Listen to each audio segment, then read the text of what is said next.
The Movie Health Podcast is proudly supported by Telemoods by eClapper Project Inc. Telemoods recommends which movies and TV series to watch by matching the user's mood and real-time offer of all streaming platforms. Download Telemoods today. Welcome to the Movie Health Podcast, where we talk about movies and mental health. Today I interview Monique van Zelm Felix, who I also interviewed in episode 13 of the podcast, where we spoke about one of the most therapeutic movies of all time, Good Will Hunting. Monique is my supervisor and is an innovative social worker leader, professional supervisor, as well as neurodivergent therapist and advocate. She is a dynamic social worker dedicated to fostering positive change through meaningful connections. With a diverse range of expertise, her journey has been shaped by a profound passion for assisting neurodivergent individuals in reaching their full potential. Thanks so much again, Monique, for speaking with me today. My pleasure. I'm so happy to be invited again. What an honour. Yay. Today we talk about the 1998 comedy sci-fi movie, The Truman Show, starring Jim Carrey, Laura Linney, Ed Harris, and Paul Giamatti. Did you want to just introduce the movie and what it's about? Sure. So the movie The Truman Show is about a character who lives in an entirely fake and made-up world that is being filmed for television. And so it sort of details his, life journey, I guess. And then it's also sort of that sits in that sort of existential space, I guess, where he's having like an existential crisis throughout the entire movie, because everything about his entire life is fake, and he's sort of cottoning on to that. And so it's just a fascinating it's an absolutely fascinating movie, and I'm so happy to actually dissect that up today. Yes. Yeah. It's such an interesting choice. I've seen it quite a few times, and watching it again, it's just so psychological. I'm curious, what did you think about the actual character of Truman Burbank and how Jim Carrey portrayed him?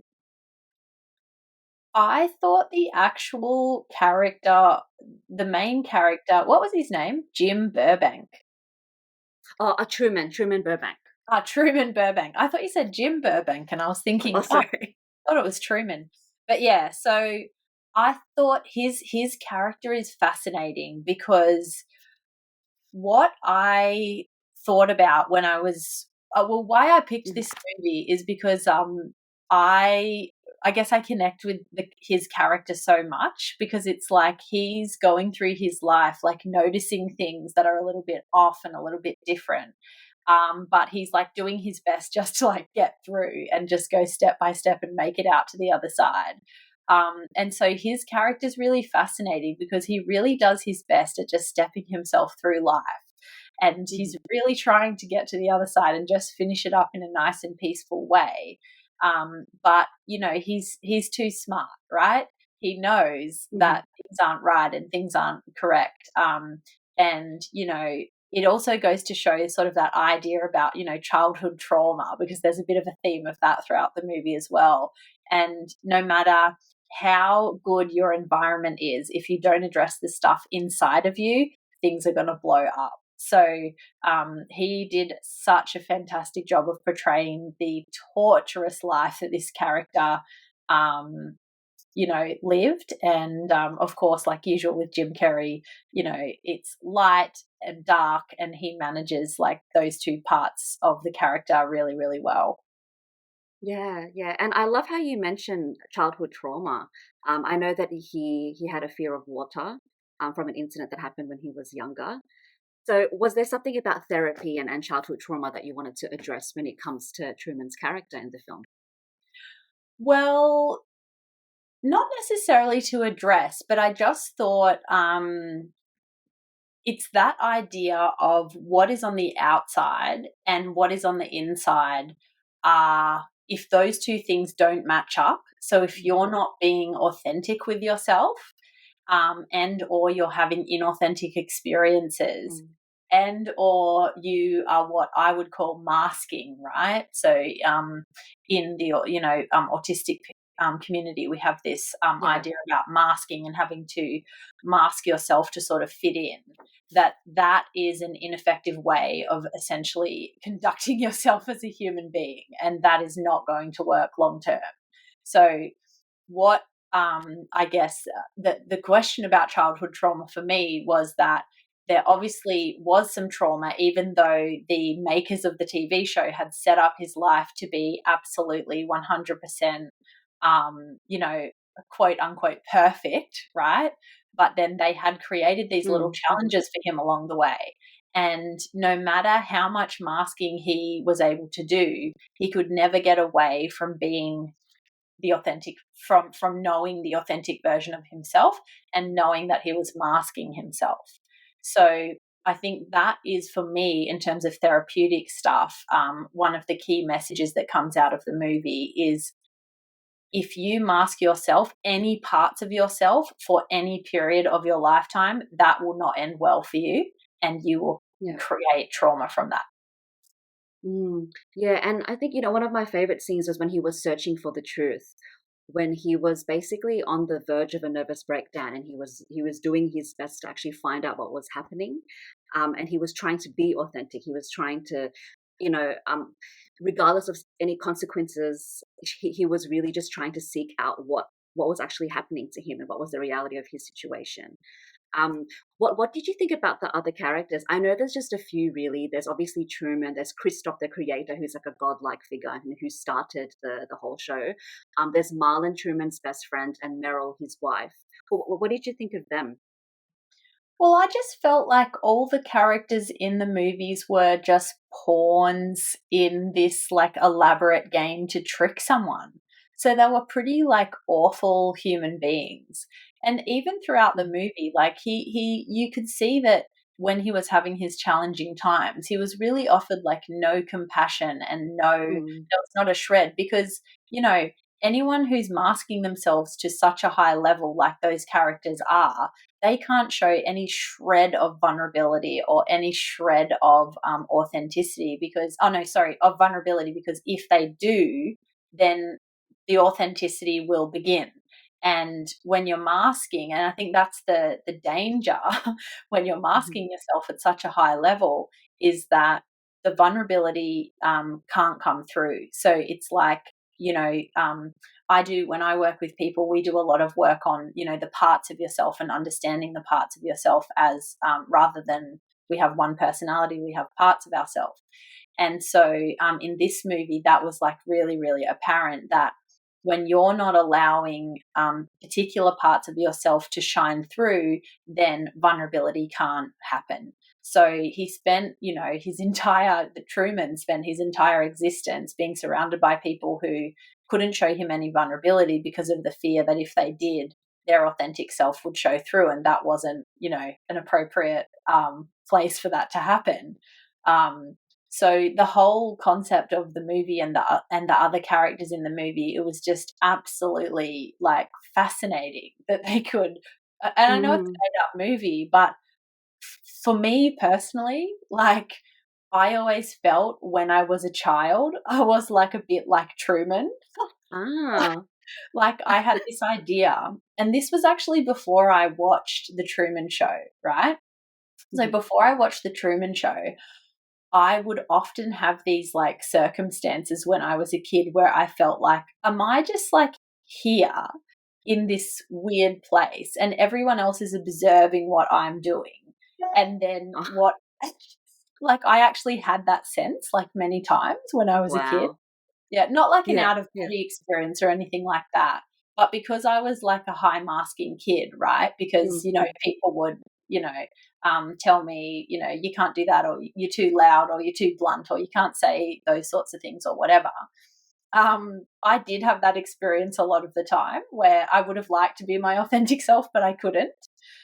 So Mhm. I think that's sort of like Yeah. why Yeah. the movie speaks to me, and why those characters are so fascinating. Mm.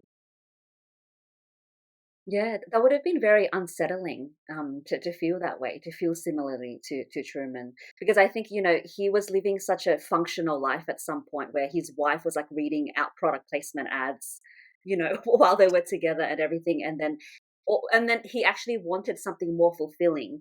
And I guess in terms of the one character who cared about him, Lauren, who was known as Sylvia in this facade of the world, she was the only kind of real person who was being authentic and wanted him to get out of that situation. Was there anything you wanted to mention about that, those specific scenes and that dynamic between them?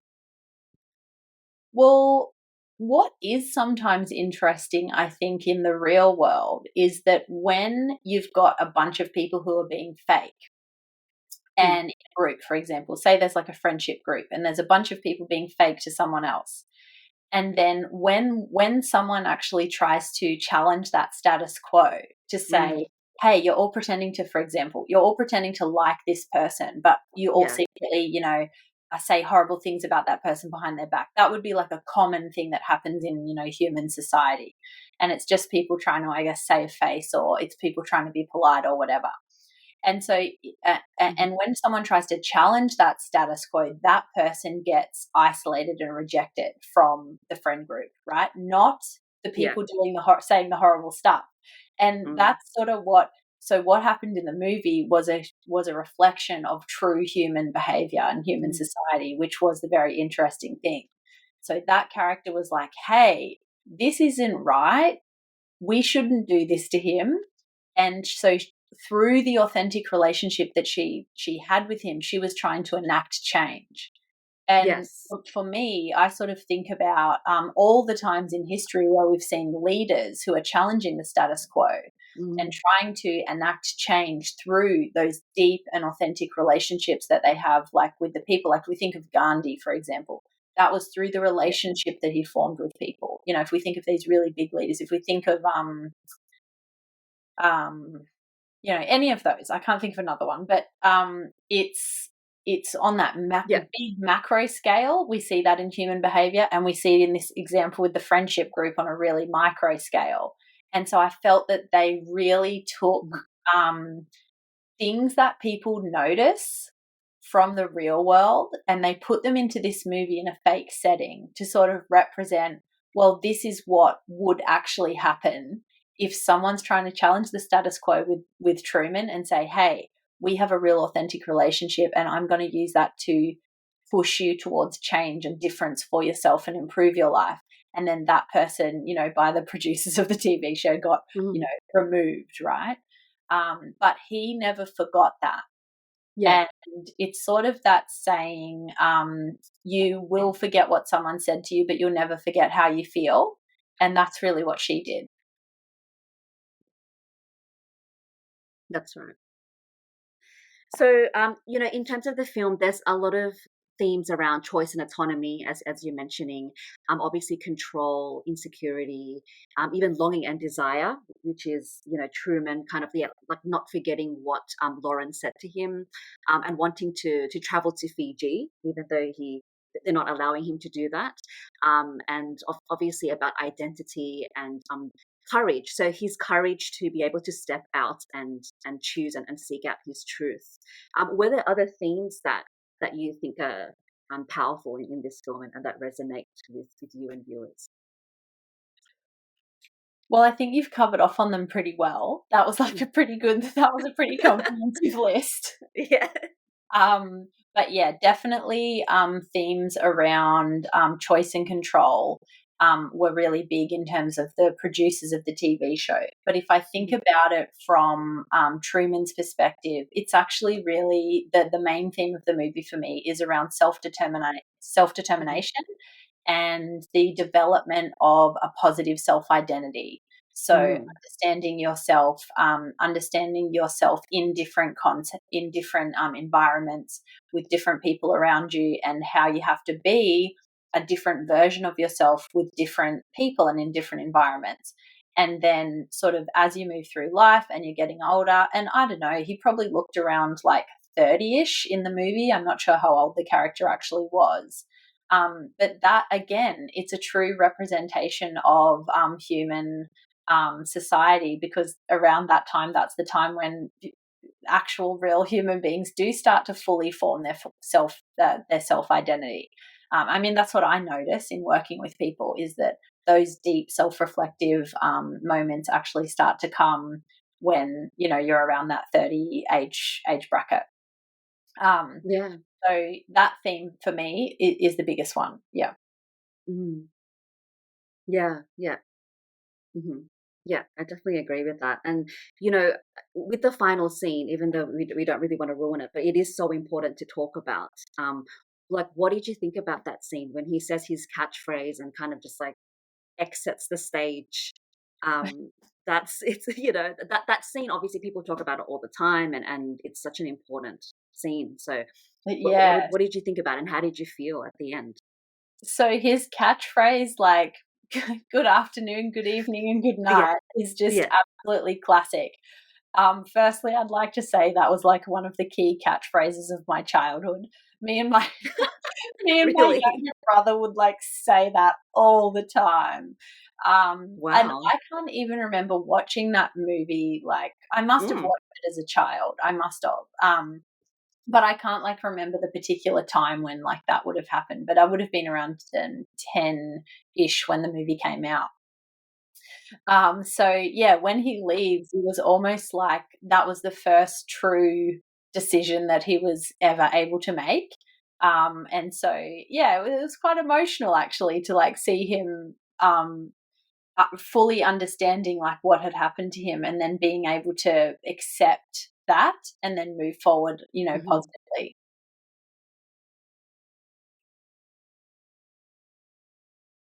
Yeah, yeah. So he finally had the agency to do that. Because like you said, he accepted what happened to him in his reality, and he was able to make the change in his life. I know I've read a few comments of people who like seen the movie many times or even recently, and apparently a lot of psychology lecturers like to show the trailer of this film to people, and some people say that it's sort of like a psychological thriller. I know that watching it, it's quite disturbing. Like you said, obviously it's Jim Carrey, so it's humorous, but it has that light and darkness to it. Um, what did you like? Did you have a favorite scene in particular that you wanted to mention? Um, I didn't have a favorite scene in particular, but because it does have those light and dark moments, like some of those moments where it's sort of like the intersect between, you know, the real world and the Truman world, like where he's drawing the where he's looking in the mirror and the people Mm. in the background are like wondering, can he, you know, can he see us? Is he looking at us? Like, does he know that that's us? And then, you know, he's drawing, and then he starts drawing the astronaut's suit around his head, and Yeah, then he just starts doing all these weird noises and stuff, and then everyone just starts laughing and saying, oh, there he is, he's back to his like regular self, right? And so that's one of the that's a really funny scene in the movie, and an interesting scene because it's like he's actually going back to the fake version of himself, and the other version of himself was the real version. So I think mm. looking at it from that perspective was really interesting. Yeah, yeah. And I think it's thinking that there's like 3,000 cameras and every move that he makes is being watched. All the little details in the film are actually it's amazing to really think about. The fact that he was the first child legally adopted by a corporation, like obviously that's something that's very disturbing, and the whole concept of this is just really like far out. Um, but I know, that the quote from Christoph, "We accept the reality of the world in which we are presented." I'm wondering if you wanted to say anything about that. We accept the world in which we are presented. Yeah, we accept the reality of the world in which we are presented. That is very true, Mm, in my opinion. I yeah. feel that so in my work with people with neurodivergent people, but with people with disability more generally, that would be one of the sort of core principles that I would use in going in to do work with, say, for example, a paid support team. So the paid support team may um, they may have been working with this person with a really big and complex disability. The person may be a person who's not able to speak and would be, say, diagnosed with an intellectual disability and assumed not to understand a lot of the things going on around them. So that would be, you know, the type of person that I would be doing this work with. And what I see sometimes as I go in is the family of this person is saying, hey, like their life has become very, very small, right? Their life has become very, very small because the paid support team have created a reality for this person that really wasn't the previous reality of this person ever. And it never should have become that way. But because they've got these paid people in their life and they're creating, right, the life for this person, I think that statement applies really heavily in that scenario, because when you move and change and you feel inspired and you have hope towards a better life for yourself or for someone that you're supporting, then, you know, that becomes the reality. So it's almost like in this movie, it's what was the name of the guy who was like godlike? What was his name? Christoph. Christoph, yeah. So Christoph had a vision for someone else's life. And for me, that's such a dangerous thing. And, you know, some governments in the world, that's how they do it, right? We think about North Korea or places like that.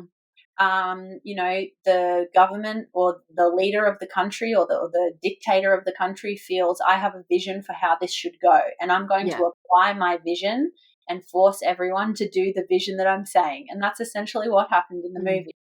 So, but that happens every single day in many, many people's lives, particularly vulnerable people, particularly people who have disabilities and other challenges. And it even happens, you know, in our own lives, just in neurotypical lives every single day. We have to continually extend and expand on our realities in order to grow, to move, to change, to be stimulated. And I think in 2024, with all of this interesting, nice stuff that can keep us entertained at home in sitting in one room, it's one of the dangers of modern society that we are presented with a reality and we don't challenge that at all. I do feel that, you know, you and I have both picked social work as a profession, and one of the sort of key pillars of being a social worker is, you know, challenging the status quo and not accepting the fate and the reality that is presented to us and to our clients in a lot of circumstances. So that quote's very interesting and true, but I think there's a lot of scope for getting around that and changing the view on that. Yeah. And I guess I'm really curious, because I know, you know, we've talked about this before, but you know, if you were to use this particular movie in session with a client, for example, how would you do it? I would, well, we'll have to watch it, I guess. And I mean, this would be your area of expertise rather than mine, because I'm a cinema therapist. But I guess, like, if I can take a guess how I would use it, I would probably use it with someone who is struggling with self-identity and who is struggling with, for example, that trauma response quality of being a people pleaser. I think that this movie would work really effectively therapeutically and well with people who do that. And so that we can teach them that, you know, just because you do something that ends up being positive for you doesn't mean, I mean, positive for you in terms of your interaction with others, i.e. people pleasing, that is, you know, you're masking yourself. So you're not actually being authentic and being and doing the things that, you know, you would like to do. So in that way, I might use it with a client around the themes of either self-identity, masking, authenticity, or some of those qualities like people pleasing or other things like that are actually trauma responses. And essentially that's what Truman does for the entire movie. He's using his survival strategies and his trauma responses to dictate, you know, his everyday interactions. Yeah. I really like how you mentioned people pleasing, because that's so true. That basically that's what Truman was doing for the majority of his life, until obviously the catalyst, which was this movie. And in my work, I would definitely use it in exploring themes of identity and masking for sure. Um, I think, obviously, when there's the scenes in the films where we see people's reactions, like the outside world watching Truman, and the fact that he's so loved as a character and people cheer him on. He's relatable, he's funny, uh, and I think Christoph says it, that you bring hope, joy, and inspiration to millions, and you're the star. When Truman asked him, like, who am I? Like, who am I in all of this? Um, was there anything that you wanted to talk about with that particular aspect? So, the outside world looking in and watching his every move and watching him from when he was a baby to I think he was supposed to be 30 or something, Mm. around this time in the film. Mm. Yeah. Well, there's a lot of parallels to be drawn, like now in 2024. There's a lot of Mm, parallels between that movie, which at the time was a very revolutionary sort of thing, but mm, actually now we have like a lot of reality TV shows where we are actually watching people's actual lives. So it's like, the real yeah. life brother and the real life Married at First Sight and all these survival shows on islands and all this stuff. So I guess what's really interesting is that, like, since 1998 until now, we have actually merged this movie into a reality. Like, this Mm, actually happens now. Real people get filmed, and people sit at home just absolutely, enjoying and looking forward to watching these people just living their lives and doing their things. I mean, some of the shows are more authentic than others, of course. And we also have all these documentaries and all this sort of stuff, real life stories, true crime. I think people are just absolutely incredibly fascinated by other human beings who do things differently to them. And that's mm, just an innate part of being. It's an innate part of the human condition that we find other human behavior fascinating and interesting and, entertaining.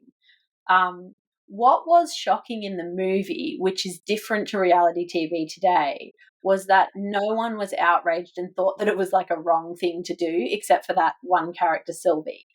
Um, but I think today what happens is that people are more analytical and critical of things that are happening on reality TV. And they would be outraged should they see something that was, mm. very like a human rights issue or something like that. They would be, up in arms about that and trying to cancel the show. So in that way, in reality, people aren't as passive as they're made out to be in the movie. Yeah. At the time, they didn't see as unethical, but obviously, yeah, now that's definitely a thing. But like you're right, there's so many reality TV shows. It's actually insane how many there are, and the fact that we want to watch the mundanity of everyday life. Like we actually want to see what everyone else is doing that we ourselves are doing. Mm. And Um, I mean, that yeah. could even just be a sign of like the stressful lives that we lead. Like Hmm. I had someone, because I'm a mum of two little kids and I work full time. I'm neurodivergent, so I'm pretty good with most things, but I struggle with some things. And so, in all of that, it's a busy life. It's a very Yeah. busy life. So, someone said to me last year, like, we really shouldn't live like this. This was like not someone in my sort of immediate circle, but it was someone that I was catching up with a mutual friend. And then I was like, shouldn't we? I was like, don't all people live like this? Isn't that just like the way that it is now? And she's like, no, we shouldn't live like this. We shouldn't live these like incredibly busy and stressful lives where, being Mm. busy is like a status symbol. Like when people ask you, how are you? And you're like, busy, that shouldn't be an answer when someone asks you how you are. Like, it's actually crazy. And so Hmm. I think it's a reflection of the lives that we live today and the amount of Mm. stress that we have, that we would think some of these things that happened or didn't happen in the movie would be appropriate or less appropriate than others. Yeah. Um, So it's sometimes when you watch movies like The Truman Show, it really sort of shows you, and because it is from 1998, so it shows you how Yeah. far society has come too. And it was a little like the other movie that we did on the last podcast, Good Will Hunting. We had a lot of discussions about like how times have changed in terms of perspectives on misogyny and, education and things like that over time. But in the case of The Truman Show, it was almost like a prophecy, the movie, because that actually happens now, which is such a weird and interesting thing. Yeah. Yeah. It really is. I can't remember if I asked you in the first episode about like your work. Did I actually ask you like if you could talk a bit about what you do and I can't remember if we talked about that last time, but anyway, essentially, like I'm a clinical social worker and I work in private practice, and I work with neurodivergent people, families, and other people with other disabilities. But Mhm. almost all the clients that I work with have neurodivergence of some kind: brain injuries, autism, ADHD, intellectual disability, cognitive disability, these sorts of things. And then about 50% of my workload is around training, development, and supervision for other social workers who are also, or other allied health professionals who are also working in the disability space. Um, Mhm. so, a lot of the things that I guess because of what I do for work, I guess my passion in life and my special interest in life is human behavior. So anytime I really enjoy a movie like this or a show or anything, it's always because I just love to watch the human behavior. So I love reality TV in 2024. Not all of it, some of it, most of it's a bit too lowbrow. But some of it, it's good just because you just watch and you just think, wow, is that like how people live? That's Mhm. crazy. Do you want to mention some of these guilty pleasure shows? Any of the romance dating shows where people actually stay Mhm. together after and they end up having babies and getting married and all this sort of stuff. I find those shows fascinating. Just watching the dynamics of people getting to know each other and then the relationships failing predominantly due to, different communication Mm. styles. I find those types of shows really interesting. Yeah. Yeah. And I think by this conversation today, I probably have found that sort of stuff really interesting since I was a very small child. Um, that, I guess, analysis of human behavior has always been really necessary for me because I don't understand human behavior. Like, I'm a person who has to watch and observe and ask a lot of questions in order to understand like standard social norms and interactions like another person would. And I've always been like that. So I've always gotten feedback, oh, you ask a lot of questions, things like that. And sometimes it's positive, like you ask a lot of questions and it's great. And other times it's like you ask too many questions and I don't want to know you anymore because your questions are too much for me. Yeah. And if I don't ask questions, I always feel like I'm missing information. And I think that's why, why I picked the Truman Show today and why I connect so much with that character, because he was always missing chunks of information. And in the end of it, as he was getting older, he had to actively go out and seek out why is that, and he got his answer, and I certainly got mine. Mhm. But it's that development of the self identity and becoming like a whole person. In the end of it Yeah. is so important. Mhm. Yeah. And I know, like, I'm similar to you. I'm very inquisitive. I know my mom used to tell me ever since I was young, I asked way too many questions. It did annoy people as well. But I think it's a strength. It's definitely a gift. And in terms of human behavior and psychology, this movie is a great example of it. And I know we've touched upon this, but what do you think is so appealing about reality TV shows and like the whole concept of watching maybe like a specific person and their journey? Well, it's a little bit like the quote that you gave me before, which was about people believe in the reality which is presented to them. Mm, So it's like, especially like people who, in Australia, we have a beautiful country where a lot of people in Australia, they live in like small places and they don't really leave that place, right? mm, So maybe they're farmers or whatever. So they have to stay there on the land. And, some people get the opportunity to travel, which is lovely. But some people have the opportunity, but they just don't want to. They're very happy, like living that reality that they've been presented. mm. And so it gives people, all people, no matter if you get to travel and see other realities or not, but it gives all people a look into another reality that they would never get to see otherwise. Yeah. Um, and because human beings, and it's like, I know I keep going back to this theme, but it was such a big theme in the movie, but because human beings do mask themselves in different situations, watching reality TV shows actually gives people like, it's like I'm a fly on the wall watching a situation where no one is masking themselves because I'm there. Mm, So I'm actually getting to see a true, real, and authentic interaction between people that I would never be privy to if I yeah. was actually there. And that's I think that's the fascinating thing for people. I'll often, I work with people, right? So I sit with different people every week, meeting different people, hearing different stories, listening to different perspectives, different parenting perspectives, different ways of doing things, different ways of thinking. Sometimes I get people in who, have very, very, racist perspectives, very, very old fashioned perspectives, for example. But I sit and I listen and I learn a lot from listening to these people. Not necessarily positive things, but I do learn, right, that these are the different Mm. perspectives that people have.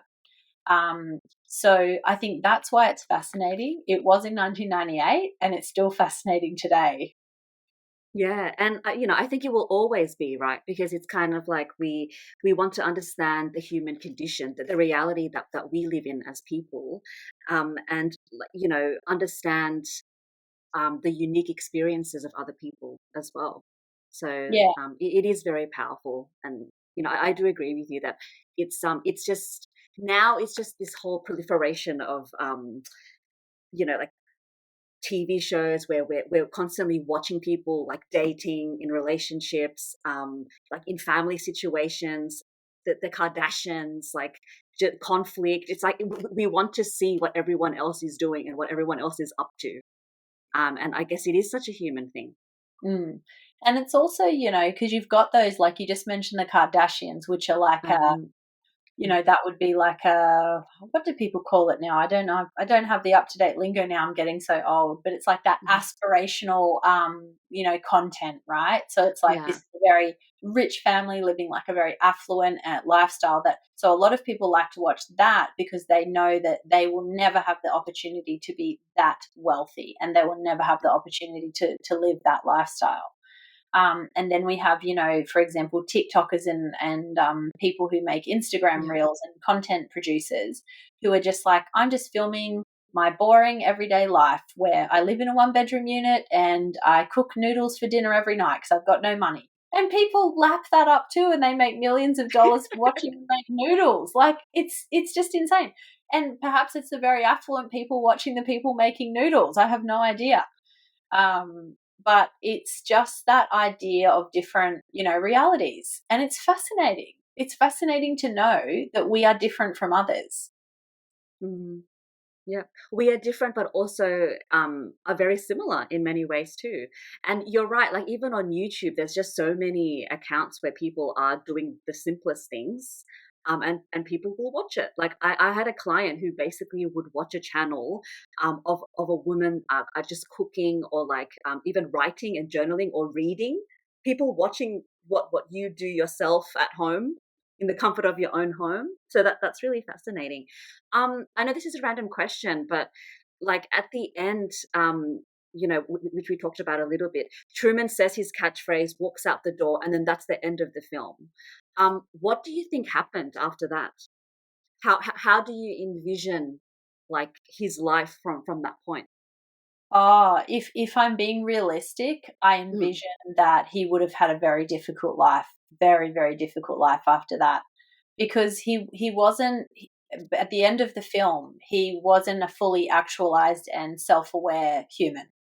He was still he still only knew himself in that context and in that environment. Yeah. He also would have become aware when he would have left that he didn't have like for example his real mum and dad and things like that, and he would have learned he was adopted by a corporation. And of course we know that attachment trauma is like the number one you know traumatic childhood experience to affect you across your lifetime in a negative way if that's not addressed. So I suspect he would have went out there and seen all this different stuff and the way the world worked, and would have been learning a lot, and he would have been very, very overwhelmed, and I imagine would have struggled for pretty much the rest of his life to process the trauma and what had been taken away from him and what he'd been denied from having by this corporation, while at the same time being extremely famous and loved by millions, which of course, he didn't ask for that. He didn't want to he didn't want to be a leader. He didn't want to be on TV. That was all of the choices in his life were made by someone else. So it's that complete lack of control. And I think last time on the last podcast episode, I did mention that theory of neural consistency by a guy called Klaus Grave that I basically live my entire life by, and also my entire therapeutic practice is based on that theory as an orienting theory to understand human behavior. And so that theory has 4 basic needs. Number 1, attachment. Number 2, control and orientation. So all the attachment relationships in his life were completely decimated when he left the TV show, and he had nothing to go to, plus the processing the trauma of losing the actual attachment relationships that he should have actually had. And then in addition to that, he had absolutely no control over anything until that decision was made to leave the show. And then he also didn't have any orientation, so he had no understanding of where he fits into the world and that sort of thing. So just based on that, I can imagine that life was really difficult for him. Yeah. And I guess maybe this will be my final question related to therapy. If someone actually lived the life that Truman did and went out into the world, what do you think would be the best course of action for him? So if you had some tips for him, or if you were his therapist, or what would you say? It would be so hard. I mean, I generally don't like to give my clients any advice at all. But if I was to give a piece of advice to him as a friend, I would say spend the majority of your time getting to know your own will and preferences. Yeah. And then focus on enabling those preferences to drive you in every area in life, relationships, work, study, this, that, whatever it is that, he wants to do. But really spend time getting to know yourself. And if you could trust someone, which I don't think he could after what happened to him, working with a really good therapist and getting a long-term therapeutic relationship happening. Yeah. And I agree with you. I think therapy is essential. And like you said, it is about self-identity, understanding your own preferences and needs as an individual. We've had a very fascinating discussion that ended up going towards reality TV shows. So that was cool. Was there anything else that you wanted to mention today, Monique? No. Thank you so much for having me on the podcast again and discussing like one of the greatest movies of all time, in my opinion. Someone did say in preparation for the podcast, I was watching a couple of videos about it, and someone did say that it was the most expensive art movie that was ever made. That was one of the quotes that they said, and so that was news to me. So I didn't realize that it was such a crazy expensive thing to create. Wow. Okay. So, fun fact about the movie to finish off. Yeah, yeah. And I think Jim Carrey was excellent in it. And, really, no one could have done it the way that he did. And it is just such a loved movie for the ages. And it is like so relevant at any point. It just resonates with so many people. Like you said, with masking, living an authentic life and just like understanding ourselves. Yeah, it's a very important movie. So thank you for choosing it. And it was great watching it again and speaking Yeah. to you. Thanks so Thank much, you. Catherine. Bye. Bye.